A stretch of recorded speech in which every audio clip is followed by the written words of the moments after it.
Here's an interesting question. How do I stop being upset about things I can't control?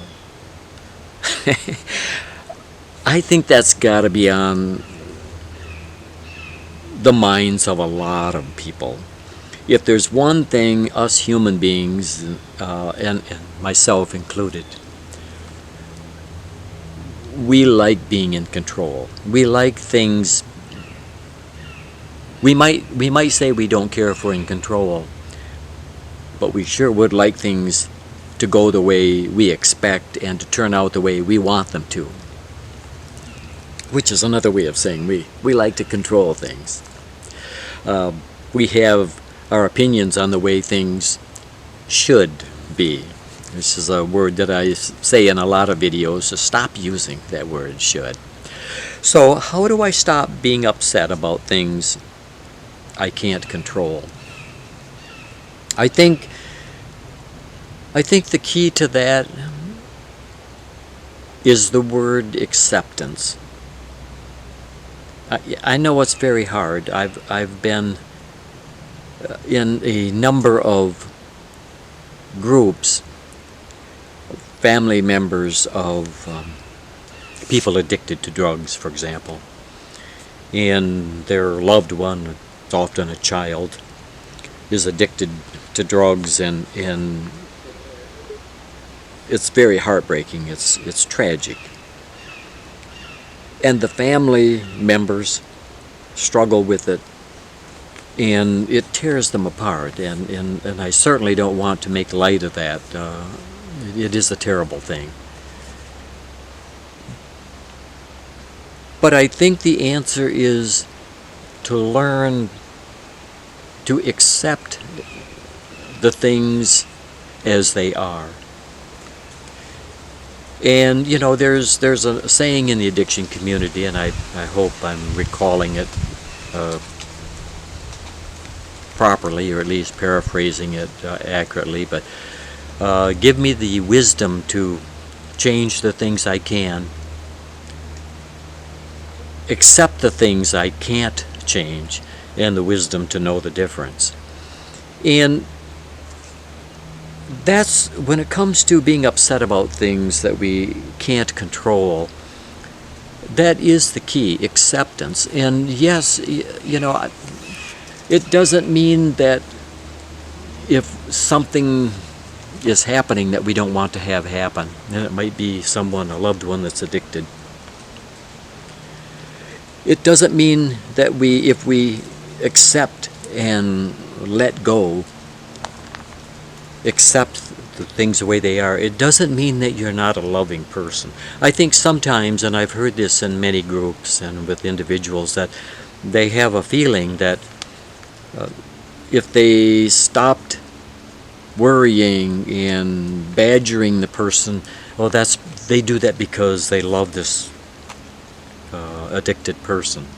And if they didn't do that, it would mean they didn't love them, or it'd be a sign that they didn't care. And that's not true. What's true is that you cannot control other people. You can't control their lives. You might think you can, because you can badger someone or talk them into something on a short-term basis, or while you may have a degree of control over them. But in the long run, they have their own mind. They'll find their own way, and things will happen whether you're here on this earth or not.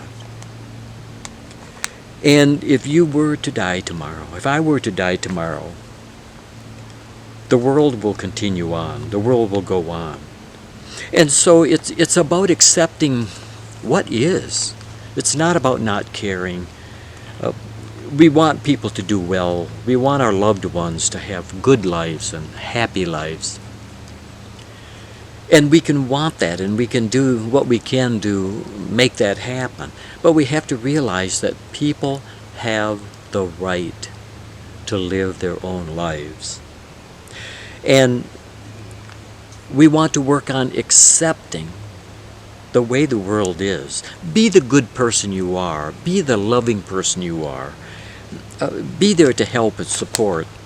But, you know, what happens in your own family or what happens in other countries or other continents, you don't have the power to change those things. It's not up to you. So it comes with, the peace comes from coming face to face with the fact that you don't control things and you never did. Just accepting that and realizing that you'll deal with things that happen when they happen. You have that inner strength and resource that you'll know what to do when things happen. But accept what is. Accept the way things are. Be there as a positive force in the universe, as a positive element in your family, in your neighborhood, in your country, your workplace. But realize that you're you. You're not all powerful. And so the lack of peace comes from us saying, well, yes, I know don't control everything, but, and they always say, you know, what's important is what comes after the but. Things should happen this way, or things need to happen this way, or, you know, it doesn't really matter what you think about how things should go. They'll go the way they'll go. And so acceptance is so important, and it's something to work on, something to remind yourself about on a daily basis. Be loving. Be supportive. Be non-judgmental. Other people are doing the best they know how, given their circumstances and given their internal projections as to the world they see around them. And they'll need to find their way. You can't find it for them. You can't solve their problems for them. You really can't. So it comes from acceptance. That's how you can stop being so upset about things you never could control anyway. Your being upset is absolutely serving no purpose. It's ruining your life and probably making other people around you depressed and miserable. And you're not accomplishing anything in the process. So live your life, accept the world around you, do what you can to change things if there is something that you can do. And work real hard on accepting and putting peace back in your life.